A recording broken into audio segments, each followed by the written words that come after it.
Thank you, folks. This is a big day. 233 years ago today, 56 gentlemen signed the Declaration of Independence. And what happened to these 56 guys? It's really amazing what they went through, that we could be here today celebrating this day under all this liquid sunshine. My paper's stuck together here. Okay, what happened to these signers? 5 signers were captured by the British as traitors and tortured before they died. 12 had their homes ransacked and burned. 2 lost their sons serving in the Revolutionary War. Another had 2 sons captured, and that was really a bad deal. 9 of the 56 fought and died of wounds or hardships because of the Revolutionary War. They signed and pledged their lives, their fortunes, and their sacred honor. And what kind of people were these? 24 were lawyers and jurists, 11 were merchants, 9 were farmers and large plantation owners, men of means and educated. And they signed the Declaration of Independence knowing full well that the penalty would be death if they were captured. Carter Braxton of Virginia, a wealthy planter and trader, saw his ships swept from the seas by the British Navy. He sold his home and properties to pay his debts and died in rags.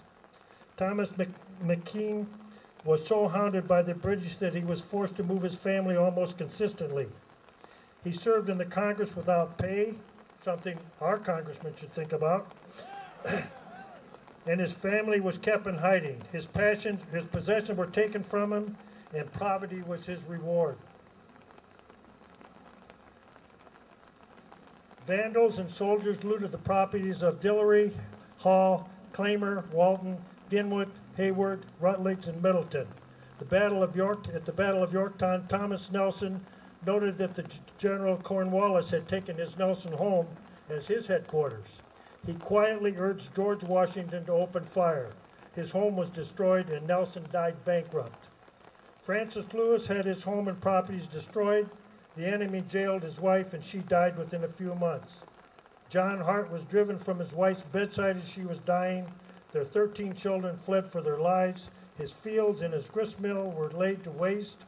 For more than a year he lived in the forest and caves, returning home to find that his wife had passed on and his children had vanished.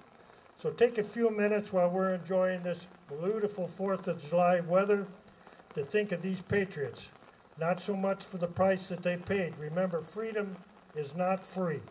So if you just bow your heads a second for 1 second, in remembrance of all of the Revolutionary soldiers, Civil War, First World War, Second World War, Korea, Vietnam, and now in Iraq and Afghanistan. Thank you, and God bless America.